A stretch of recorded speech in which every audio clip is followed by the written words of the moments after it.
তবে প্রথম বিষয়টা যেটা জানতে চাচ্ছি, কয়েকদিন আগে একটা ছবিকে ভাইরাল হয়েছিল যে অনেক শিক্ষিত বেকার আছে, যে ভালো ভার্সিটিতে পড়েছে কিন্তু আনএমপ্লয়মেন্ট রেটটা অনেক হাই।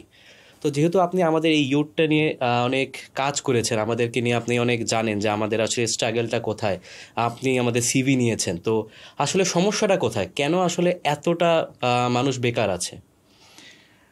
আসল স্ট্যাটিস্টিক্স তো কেউ বের করতে পারতেছে না, কারণ দেখা যাচ্ছে কেউ রিমোট জব করতেছে, কেউ পড়াশোনা শেষ করে হয়তো বিদেশ চলে গেছে, কিন্তু অরিজিনাল যে স্ট্যাটিস্টিক্সটা আছে সেটা আসলে কেউ বের করতে পারতেছে না। রিসেন্টলি পাবলিশ হওয়া যেই জরিপগুলো আছে সেখান থেকে দেখা গেছে যে 2022 সালে 9 বছরের মধ্যে যে বেকারত্বের হার আছে সেটা প্রায় 3 গুণ বেড়ে গেছে। আচ্ছা, 3 গুণ বাড়ছে। এবং রিসেন্ট যে আরেকটা জরিপে পাবলিশ হলো যে 2022-এ অনেকেই, ইভেন আমার নিজের দেখা, এটা 2020, 21, 22 এখানে অনেক গ্র্যাজুয়েট আছে, তাদের প্রায় অর্ধেক এখন পর্যন্ত কোনো চাকরিই পায়নি। এবং এটা এটা খুবই বাস্তব একটা বিষয়, এটা দিনকে দিন আরও খারাপের দিকে যাচ্ছে। এর জন্য আসল দায়ভারটা এডুকেশন সিস্টেমকে নিতে হবে।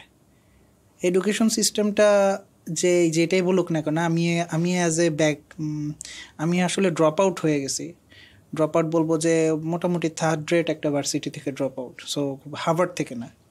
তো ওখান থেকেও আমি দেখছিলাম আমার সাথে যারা ছিল তাদের অনেকের গ্র্যাজুয়েশন শেষ হয়ে গেছে, তাদের এখনও কোনো চাকরিই হয়নি।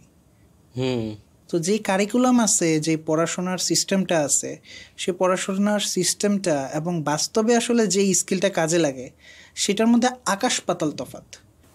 হয়তো বাস্তবে আপনাকে কিভাবে ক্যামেরা ধরতে হবে সেটা জানা লাগতে পারে, আপনাকে ভার্সিটিতে সেটা শিখাচ্ছে না, এবং এই রিলেটেড কোনো কাজও আপনাকে করতে দিচ্ছে না। আপনাকে হয় অ্যাসাইনমেন্ট করতে হচ্ছে, আরেকটা ক্লাস টেস্ট নিতে হচ্ছে, আবার দেন এমন কিছু নিয়ে পড়াশোনা করতে হইতেছে যেটার সাথে বাস্তবের তো কোনো সম্পর্ক নেই, থিওরিরও কোনো সম্পর্ক নেই, জাস্ট আপনি পাস করার দরকার, এই জন্য আপনি পড়তেছেন। সো এই যে একটা কারিকুলামের যে একটা বিশাল বড় গ্যাপ আছে, আপনার যা পড়তেছেন এবং যেটা কাজে লাগবে, এবং যা কাজে লাগবে সেটা কিন্তু কন্টিনিউয়াসলি চেঞ্জ হচ্ছে, এত দ্রুত আগাইতেছে। আগে এআই ছিল না, এখন এআই এর কারণে আরও অনেক নতুন নতুন টপিক নিয়ে আপনাকে পড়াশোনা করতে হচ্ছে। এটা নিয়ে কয়জন কথা বলতেছে? মেবি আমি 100টা ভিডিও, 1000টা ভিডিও যদি ইউটিউবে দেখি, যদি কোনো ভার্সিটির কারিকুলাম দেখি, মেবি একটা সিলেবাসের একটা কর্নারে হয়তো এটা নিয়ে কথা পাবো। সো আমার মনে হয় যে এই মানে ঢালাওভাবে শিক্ষা ব্যবস্থার দোষ দিয়েও আসলে লাভ নাই। যারা ঢুকতেছে, যারা ভার্সিটিতে ঢুকতেছে, তাদের কথা হলো যে আমার একটা চাকরি লাগবে। তারা চাকরি লাগবে এই চিন্তা করে পড়াটাও সেভাবেই পড়তেছে, আচ্ছা আমি যাইতেছি। এরপরে তারা ভার্সিটিতে যাচ্ছে, যাওয়ার পরে যেন মজা মাস্তি করতেছে, কারণ এখন না করলে আর কখন করবে, এখনই তো এনজয় করার সময়। তো মজা মাস্তি করতে করতে ভার্সিটির লাইফটাও শেষ, এখন কি করবে? আসলে এগুলোই মূল কারণ। যখন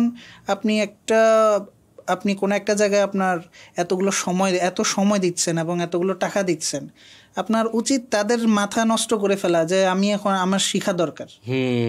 ঘোরাঘুরি মজা মাস্তি তো করবেন, ঠিক আছে, কিন্তু জাস্ট একটু ইমাজিন করেন এতগুলো টাকা দিচ্ছেন, এটা তো নষ্ট করার কোনো মানে নেই।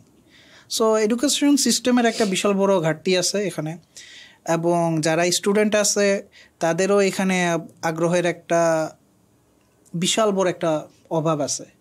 এটাই আমি মনে করি এই মুহূর্তের যেই অর্ধেকের মতো মানুষ বেকার, ফ্রেশ গ্রাজুয়েট।